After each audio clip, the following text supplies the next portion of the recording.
You sent over a really fascinating piece this week, this article, Heresies Named for Founders. Hmm. It definitely makes you stop and think about, well, the power behind a name, right? It really does.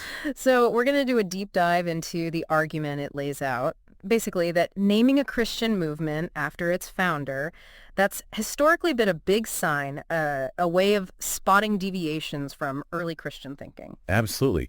And it's a compelling way the article frames it, using historical patterns and, well, a kind of logical structure to build its case. Okay.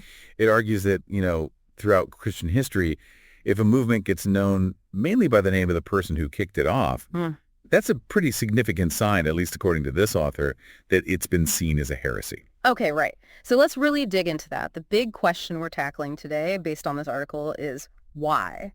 Why does naming a Christian movement after its founder supposedly signal a break from, well, what the article calls Orthodox Christianity? What are the main arguments, and, what examples does it actually use to back up this pretty bold claim? Exactly. And our mission here, for you listening, is really to pull out the key insights from this article. Right. So you can get a handle on its main idea and the evidence it uses without getting totally bogged down in every single detail. Just a clear picture of this historical argument. Perfect. All right, let's get straight to the heart of it then. What is the absolute main point this article is trying to make? Okay, so the central thesis, as the article puts it, is basically this. Historically, within Christianity, when a movement gets identified by the name of one founder, that naming itself has acted like a marker for heresy. A marker. Interesting. Yeah. The article says this isn't just random. It signals a departure from the original universal teachings of the early church. Think of it like if the spotlight shifts from the shared teachings to one person's specific take. Then that's where the trouble starts, according to this view. That's what the article suggests, yeah. That actually makes intuitive sense. Like if it's all about one person's special insight, it's maybe not the broad shared understanding the early church had. But the article doesn't just say this, right? It brings in some heavy hitters from back then. Oh, definitely. It really emphasizes that the early church fathers themselves were quite vocal, warning against these kinds of movements. They saw the name thing as a red flag. Kind of, yeah. It suggests that the group's identity was getting tied to one person's authority, not the established passed-down teachings. Okay, so who are we talking about? Which key figures does the article focus on? Well, it specifically mentions Irenaeus. He was writing around 180 CE. Right, against heresies, classic. Exactly. And the article quotes him talking about how heretics, form a multitude of sects, each named after its founder, separating themselves from the church. For Irenaeus, real Christianity was found in the Catholic, meaning universal church. Right, not Roman Catholics specifically at that point. Precisely. A church whose teachings came down through what they called apostolic succession. That direct line from the apostles. His argument was that truth was preserved through this shared inheritance, not these breakaway groups focused on one leader. So for him, just adopting a founder's name, that signaled division, a move away from that unified apostolic base. So the name itself was like a symptom of a deeper problem, a break in that original shared authority. That's the idea. And the article also brings up Tertullian. He was writing a bit later, maybe around 200 CE. Prescription against heretics, another key text. Yep. And he says something really similar. He notes that heresies derive their name from their originator, and he points to groups like Valentinianism and Marcionism as examples. Right. For Tertullian, these were basically human traditions, the result of individual interpretation, not divinely inspired truth passed down through the church. So it wasn't just one guy's opinion. The article frames this as a consistent view early on. This pattern of naming heresies, Marcionism, Arianism, even way later, Calvinism. The article argues this points to human ideas, maybe human error, creeping in instead of that unified, divinely set doctrine. That's the core of the argument. The article contends this historical habit of identifying heresies by the founder's name isn't just for convenience. It reflects this fundamental understanding in the early church that movements built around one leader's specific interpretations were just inherently more likely to stray from the core beliefs held from the start. Okay, and this is where it gets really concrete, because the article then lays out this, pretty massive list of these heresies named after founders. It's quite the historical sweep. It is, and it's important to get this. from the article's viewpoint, these aren't just neutral historical tags. Right. The article is quite explicit that it sees these founders as heretics, leading people into, well, what it considers false teachings that clash with that established apostolic doctrine. Got it. So let's run through some of them just to get a feel for the scope.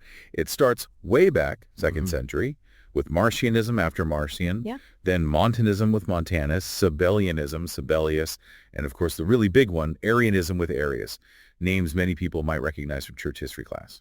Absolutely. And the list just keeps going through the centuries. You've got Donatism, named for Donatus, Pelagianism after Pelagius. Pelagius, right, the debate with Augustine. Exactly. Nestorianism after Nestorius, Eutychianism with Eutyches. Yeah. And it doesn't stop there. It goes into the medieval period, like Waldensianism, linked to Peter Waldo. Lollardy and Wycliffe. Husitism and Jan Hus. Yeah. And then boom, the Reformation and beyond. Lutheranism, Calvinism, Zwinglianism. Martin Luther, John Calvin, Huldrych Zwingli. Yep.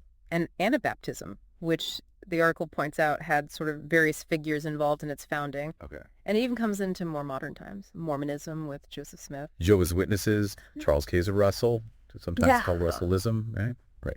Seventh-day Adventism and Ellen G. White. And even more recent ones like Armstrongism, Wierwillism, and Fillmoreism, connected to Charles and Myrtle Fillmore. It's a really wide net. It is, across basically all of Christian history. Exactly. And the article's point is that all of these, even though they often claimed they were restoring some kind of original Christianity. Which many of them do claim. Right.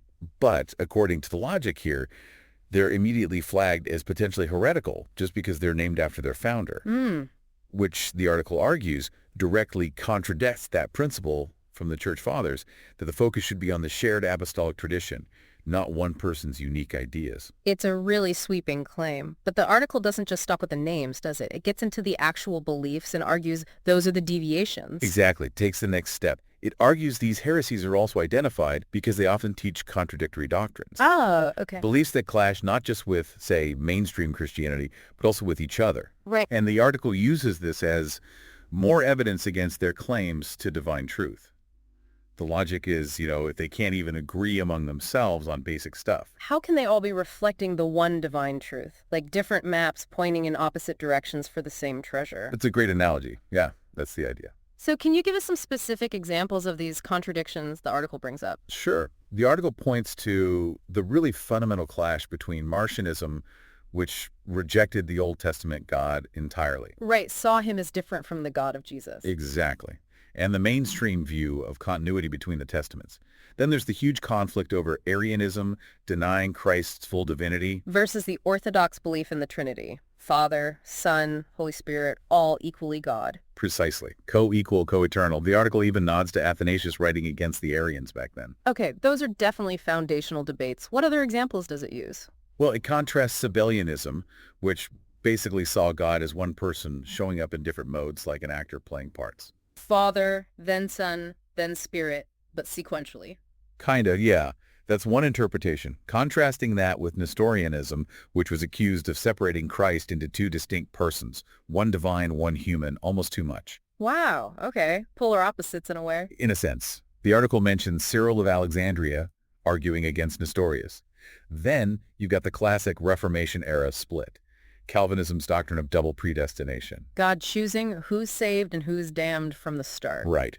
Versus Arminianism's stress on human free will, the ability to choose or reject grace. The article mentions Calvin's Institutes and Arminius' declaration on this. Yeah, those are massive theological divides that still echo today. They really do. And the article keeps going, looking at more recent examples too. Okay. It mentions Mormonism's teaching that Jesus achieved divinity, which is different from the Nicene Creed's view of his eternal divinity, that he always was God. Right. That's a significant difference. Huge.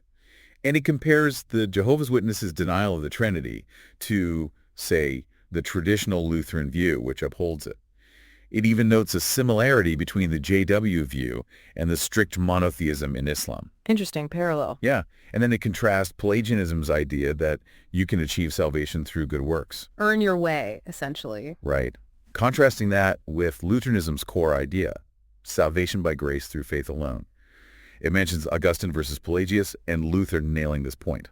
It really does paint a picture of just fundamental often irreconcilable differences in belief across these groups. And the article also brings up that these movements aren't always internally solid either. Yes, that's another layer the article adds. It points to examples of splits within some of these movements. Like what? Like the different Mormon branches that emerged over polygamy, or how Jehovah's Witnesses' doctrines have shifted, citing their changing views on the 1914 prophecy over time. Ah, okay. This internal flux, the article suggests, further weakens any claim they might have to possessing a single, unchanging truth. And it also throws in a quick mention that some groups, like maybe Wierwillism, have been accused of leaning into Gnosticism, that ancient idea about secret knowledge. And the article connects all these clashing beliefs back to a really basic logical idea, right? Exactly.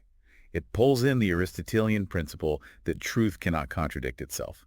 A is A. Pretty much. As Aristotle put it in Metaphysics, saying what is not, or what is not is, that's false. Saying what is and what is not, that's true. Simple logic. Right. So the article's argument is, if these movements hold fundamentally opposite views on core Christian doctrines, they logically cannot all be true. At best, maybe one could be right, but more likely, given the article's overall thesis about names and origins, they represent different deviations from the truth. Okay, so it's really a two-pronged attack from the article. First, the historical precedent, the early fathers being wary of groups named after founders. And second, the logical problem exposed by the contradictory doctrines these groups hold. That's it. And it adds one more layer. The article argues these contradictions aren't just illogical, they actually violate the spirit of Scripture itself. Okay, how does it make that scriptural link? It quotes 1 Corinthians 14.33. For God is not a God of confusion, but of peace. Right. The article's point is that these heresies, with all their conflicting claims, inevitably create confusion and division, which is the opposite of God's nature, according to Paul there. That makes sense. It also references John 14.6, Jesus saying, I am the way and the truth and the life, to back up the idea of a single, unified truth. If truth is singular, then mutually exclusive claims can't all be valid paths to it. Exactly. Some have to be wrong or deviations. And the article also brings in the importance of the early church councils. Like Nicaea and Chalcedon? Yeah, Nicaea in 325, Chalcedon in 451.